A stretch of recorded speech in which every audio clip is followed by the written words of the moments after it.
My name is John Silvester. I'm Australia's longest serving crime reporter and write a weekly column for The Age. Many of my colleagues have wondered why I've never bothered to move to other areas of the paper. The reason's pretty simple. I've got the best job in journalism, playing cops and robbers and getting paid for it. Over more than 40 years I've covered some of Australia's biggest crimes and met fascinating characters on both sides of the law. In this series you'll hear from them, the cops and the crooks, telling their stories. Welcome to my world. Welcome to Naked City.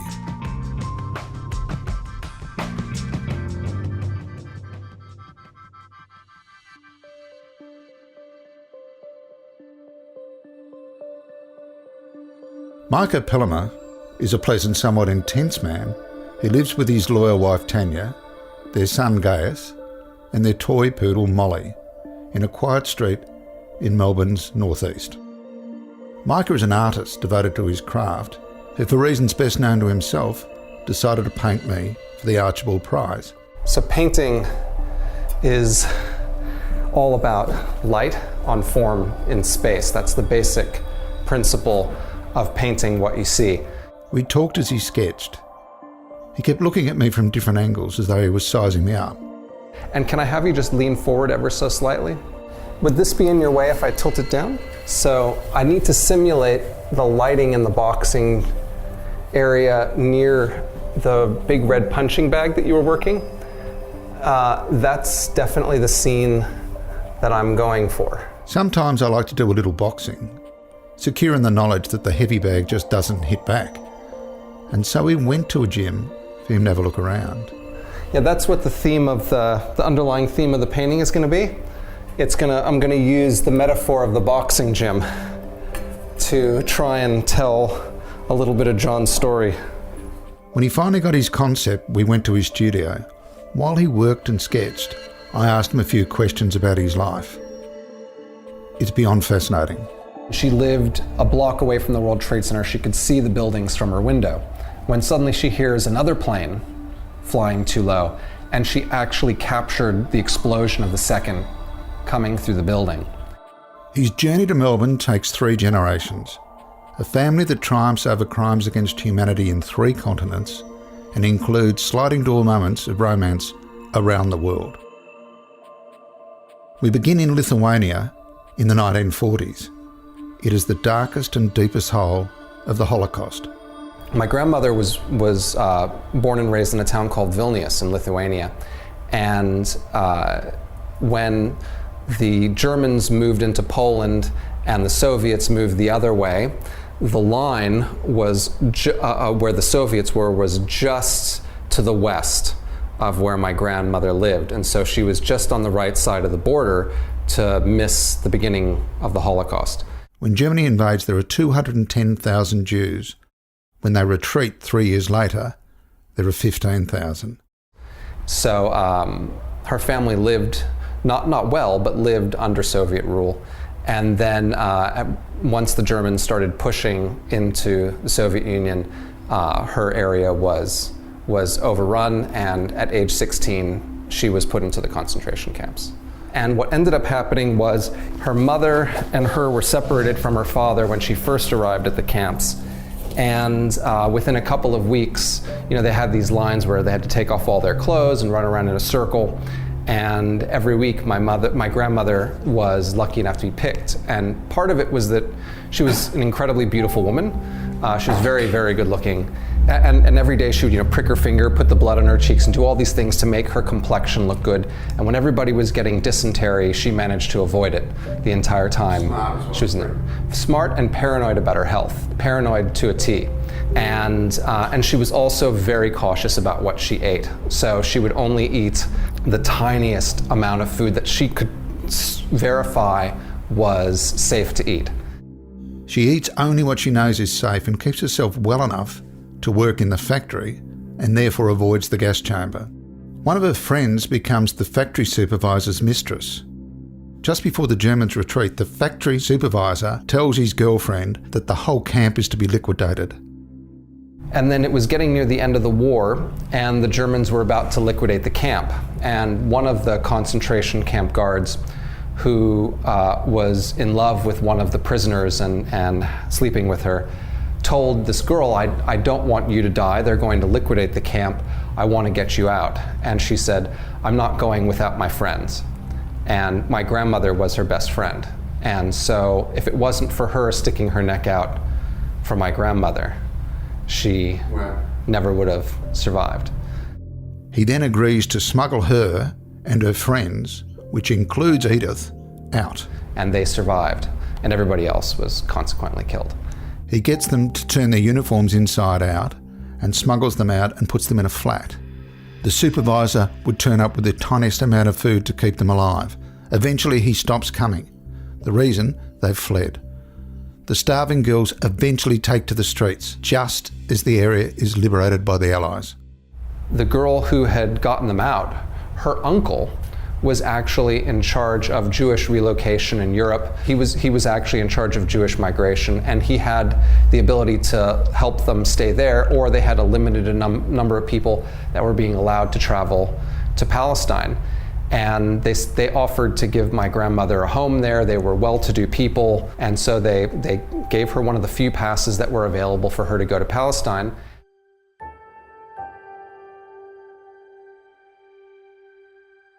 Years earlier, a successful Berlin baker sees from the beginning that the Nazis are planning the final solution. He employs 2 Catholics as delivery men. One of them is beaten to death by the SS. The baker works out that they'll be next. And one day, some SS brown shirts went and killed one of his delivery drivers because he worked for a Jew. And that was the sign to my great-grandfather that if they'll kill someone simply for working for a Jew, the direction that this is going is eventually going to lead to all the Jews being killed. And so he tried to make tracks. And at first he tried to find other places in Europe to go. He tried to go to America, and no one would take him in. But they had family who had moved to Palestine back in the 1920s, and so he was able to get passage to Palestine. He takes his family and flees to Palestine. After Edith escapes from the concentration camp, she eventually sails to Palestine, where a young man is assigned to greet her. He is the baker's son and would become Mica's grandfather. And when she got off the boat in Palestine, the person that greeted her at the boat was my grandfather. On the other side of the family, in Latvia, there are 8 sons and 8 daughters. The other side of the family was from, I believe there was a town called Pillemer in Latvia. That was where my father's side of the family was from. And my great-grandfather, who was one of 8 brothers and 8 sisters, and he decided that they needed to go and that bad things were coming. He saw the writing on the wall, he saw the brimmings of revolution, and he thought, this just isn't safe for us anymore. So he got on a cargo ship and went down to South Africa. Well before the Nazi regime of terror, anti-Jewish sentiments are growing in Europe, and the eldest son jumps on a cargo ship to South Africa. And when he got there, he worked day and night until he'd saved up enough money, saved every dollar he made to send back for another brother, and the 2 of them worked to get 2 more brothers over, and then the 4 of them worked to get the 4 final brothers. And so all 8 brothers were able to get down to South Africa. Finally, all the sons are out, and they try and get their 8 sisters to join them. None would, because they're all settled in Europe. All are killed in the Holocaust. And they worked to get the sisters down as well, but the sisters had all gotten married by that point and didn't want to leave, and consequently they all died in the Holocaust. Yeah. So that whole side of the family was wiped out. And my great-grandfather died at the age of 36, probably because of the strain of his life and how hard he worked for the family. And so my grandfather was actually, I believe, 16 when he passed away. And he started to work at his uncle's firm, which was a guy named Nady Worksman. And then my grandfather worked his way up, eventually became a partner, and they turned the law firm into the largest family-owned corporate law firm in South Africa. They're wealthy, but the family that had been oppressed in Europe sees the same racist overtones in apartheid. The lawyer's son is an outspoken critic of the regime that doesn't tolerate outspoken critics. He is Mica's father, David. So my father was raised in this world, and he had lots of material wealth and comfort. But what he didn't have was a system of government that he felt he could live with. He really was opposed to apartheid and the injustice.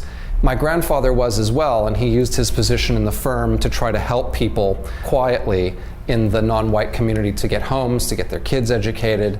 Now, my father had a similar instinct, but couldn't keep quiet. He couldn't be silent about it. He had to do something, and so he marched and protested. And so the secret police in South Africa ended up parking policemen outside my grandparents' home. And one day in the middle of the night, they knocked on the door. My grandfather came to the door and they said, "Your son is hanging out with all the wrong people. He better do something or he's going to have trouble," which my grandfather knew meant he's going to disappear. In that regime, it would have been a one-way ticket to disaster. Instead, his father gave him a one-way ticket to Israel. When the grandfather died, more than 200 coloured people arrived at the funeral. 200 people showed up to his funeral that they just didn't know. And they said, "Who are you?" And they said, "Well, your husband, he paid for my kids to go to school." And somebody said, "Your husband enabled us to have our business or helped us buy our home." And he didn't tell anybody about it. He just did it quietly on his own. They came to pay their respects to a man who'd been secretly helping them for years. In New York, Edith's daughter Anna takes a year to study at the Jerusalem University and answers an ad for shared accommodation. My mother was born in Israel but moved to America when she was about 9, and she'd always wanted to go back and be part of Israel and Jerusalem. And the only way she could do that, she was a student at NYU, and she ended up taking a summer program, a year abroad from NYU in Israel. And when she moved there and was looking for an apartment, she ran into my dad. And she became roommates with my dad because he was going to Hebrew University in Jerusalem. First, my father absolutely hated her guts. At first meeting, he thought she was awful, couldn't stand her. Within 10 months, they were engaged to be married. Less than a year after they meet, they marry. The couple moved to New Jersey and later set up a law firm in California. Mica is given a career choice. You can be a lawyer or a scientist. So we obviously had very successful lawyers in my family. And we also had on my mother's side, my mother's cousin won probably not for recording, won a Nobel Prize in chemistry. And so his name's Roald Hoffman. And so there was this expectation in my family, you're a doctor, you're a scientist, you're a lawyer. The trouble is, from the age of 17, he knew he wanted to be an artist. Where'd the art bug come from? Well, the art bug, it's a good question. So the art bug, I remember being a very small child and climbing the tree in our backyard so that I could look out on everything, and being up there and seeing everything in perspective. All the shapes were clear, all the colors were clear, and I was alone with just the vision of the world, and I was in love with it. I remember looking at girls who I thought were beautiful, and there was like a twinkling glow, and just being enraptured with the vision. And if I think where my interest in art really began, it was just with a love of the visual world, a love of perception, a love of beauty. He had to overcome more than his parents' concerns, for in the beginning, he just wasn't very good. Well, I wasn't always good at painting. No, I was actually quite lousy at it. I thought I was a genius, but I was actually pretty awful. So when I first started trying to learn, I thought I was brilliant. I thought I knew everything. I actually went to university for 2 years, actually a year and a half. And after a year and a half, I realized I wasn't getting anything I needed to be an artist. So I quit, moved back to Los Angeles with my parents. And when I was there, of course, there was a lot of pressure, stop this art rubbish. And I went to community college to just do figure drawing classes.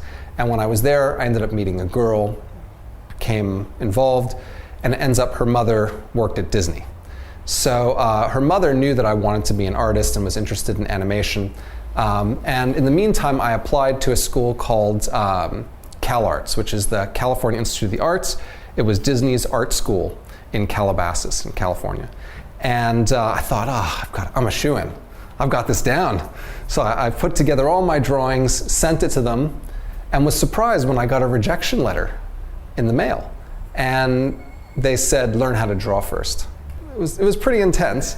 And they said, go study figure drawing and come back to us. So I met Tanya at the Art Students League doing a figure drawing class with a teacher named Sherry Camhe on the weekends. I was in this class and I was drawing, and I had leveraged myself to New York because I'd originally planned on going to New York. In New York, Melbourne lawyer Tanya Matai is a big cheese in the Big Apple. So I met my wife at the Art Students League of New York. But she's a lawyer. But she's a lawyer. So the lawyer that you didn't become. The lawyer that I didn't become, and that my parents always wanted. The work is all-consuming, with all-night cramming considered just part of the job in the cutthroat world of international takeovers. She worked at a New York firm, and she lived a block away from the World Trade Center. She could see the buildings from her window. And she was at home, and she was getting ready when she heard a plane flying way too low. It is a Tuesday around 8:45 a.m. and she's running late for work when she hears a plane fly at an unusually low altitude. Moments later, the American Airlines Boeing 767 ploughs into the World Trade Center. It is September 11, 2001. And so she stopped and listened, and then she heard the explosion. She ran to her window and she could actually see the fireball coming out of the building. So she grabbed her camera when suddenly she hears another plane flying too low, and she actually captured the explosion of the second coming through the building. Anyway, at this point, at first she thought maybe it was an accident. By the time the second plane hit, she knew something was seriously wrong. And so she went downstairs to the doorman to ask him if he knew anything about what was happening. She goes downstairs and the doorman says, no, I don't know, but you gotta get out. And she says, no, I've got my wallet upstairs, my phone, I can't just go. He says, no, I can't let you back upstairs. I've been told by the police, everybody has to get out. You've got to leave the building and get out of here. So she didn't have her wallet, she didn't have her phone, but she had herself, that was about it. She was dressed. And she walked outside and she was looking up at the building with everybody else, and she thought, this is a bad idea. This is just a bad idea. And so she started walking away from the building, and the crowd was being funneled towards Brooklyn. And the doorman directs everyone to head away from the carnage, to head towards Brooklyn. As she goes, she turns around against the flow and heads back. She doesn't want to go to Brooklyn. And she was in the crowd, and she got towards the Brooklyn Bridge, and she thought, no, I don't want to be in Brooklyn. I don't know anybody in Brooklyn, I don't want to be there.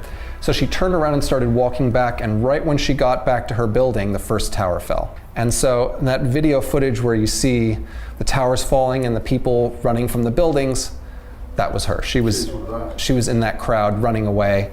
She actually started running right before the tower fell because she just had an instinct that something was happening. And she ran as fast as she could, and she said she could hear behind her this collective gasp, people going, as loud as can be. She couldn't believe how loud the gasp was. But everything was silent at the time, and all of a sudden there was this huge gasp that filled the air, and she just kept running. She was a runner, and she just kept running as fast as she could. And she didn't stop until she hit Midtown Manhattan.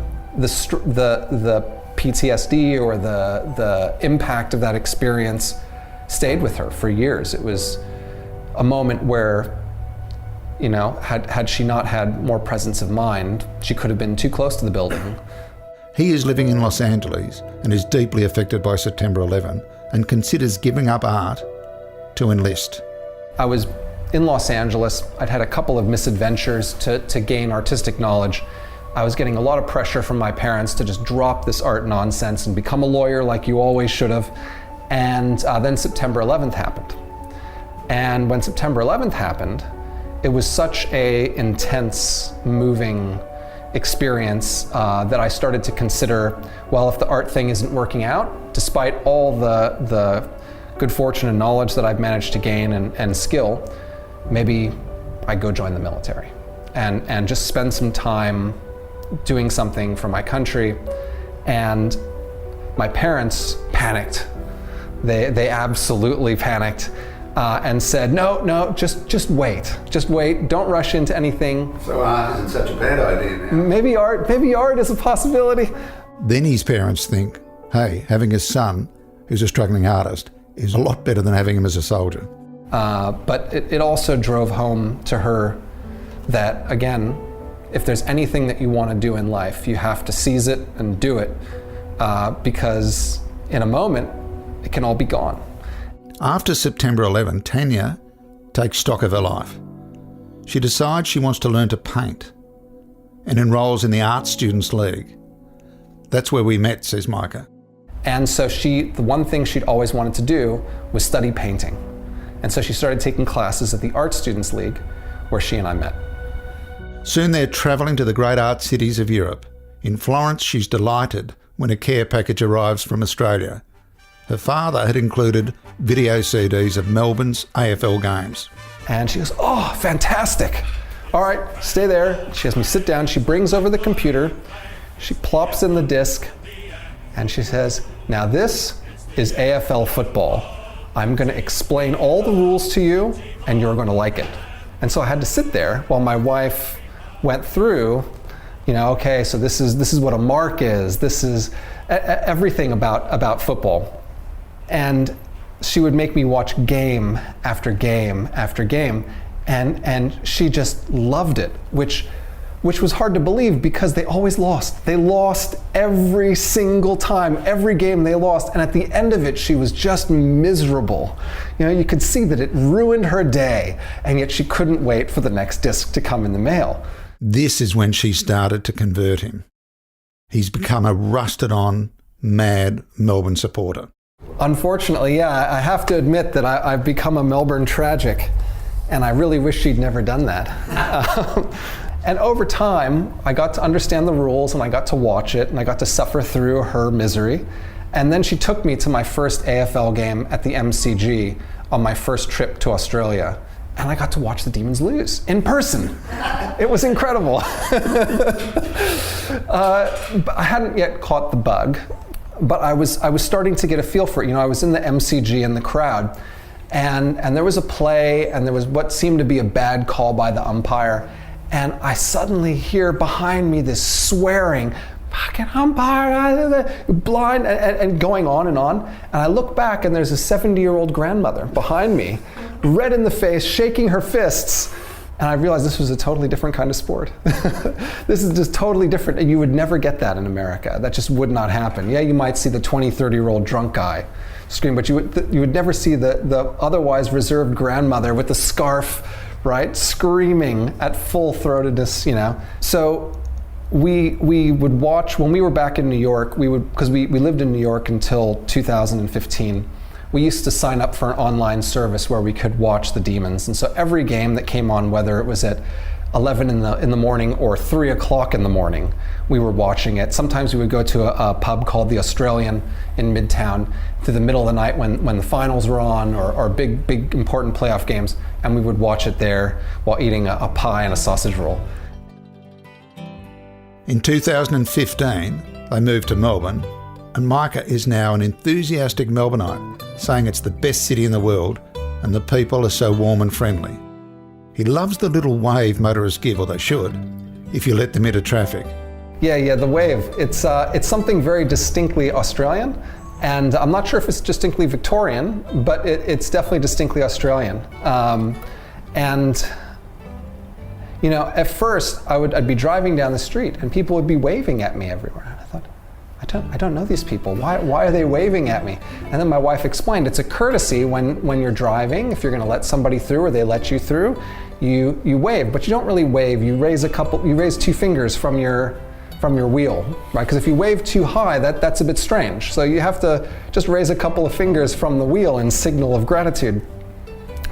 And I actually started to really like it. There's this common courtesy, there's this engagement with your community. You're driving down the street, there's a moment where it's either you or them, you let them through, they give you a little wave, you wave back. It's such a polite, courteous, wonderful way to live. Back in America, he forgot and started waving to other drivers who were just glare daggers. So when I went to visit my parents in Los Angeles, I'm driving down the street and I face a similar situation where I've got to let somebody through, somebody lets me through. So I wave at them and I see their eyes suddenly look at me, realize they have no idea who I am, but I'm waving at them and start laughing at me. Because it's just not something you do.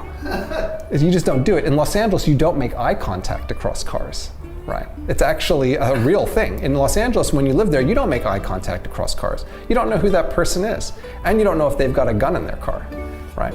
They may think if you're looking at them that you know them, or you're engaging with them, or you're disrespecting them, or who knows. There's all sorts of crazies. That was a lapse in judgment. He could get you shot. Sadly, the portrait didn't make the Archibald finals, which is clearly an act of lunacy. This means the Archibald judges now join those from the Walkleys and the Quills who conspire against me basically on a yearly basis. I've considered calling on the tens of thousands of Naked City podcast listeners to rise up as one in a silent protest, but alas, this would breach COVID restrictions.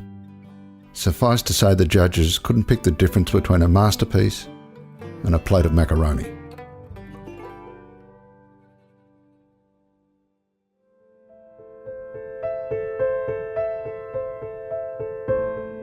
Naked City is brought to you by The Age and the Sydney Morning Herald.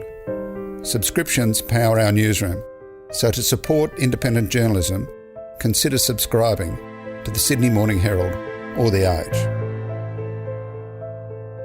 This episode was produced and edited by Anu the Axe Hasbold. It was mixed by Cool Hand Cormac Lally. Audio is by The Age's gun Nicole Purcell. Archives by 9 and 3AW. Tom McKendrick is head of audio. I'm John Silvester. Thanks for listening.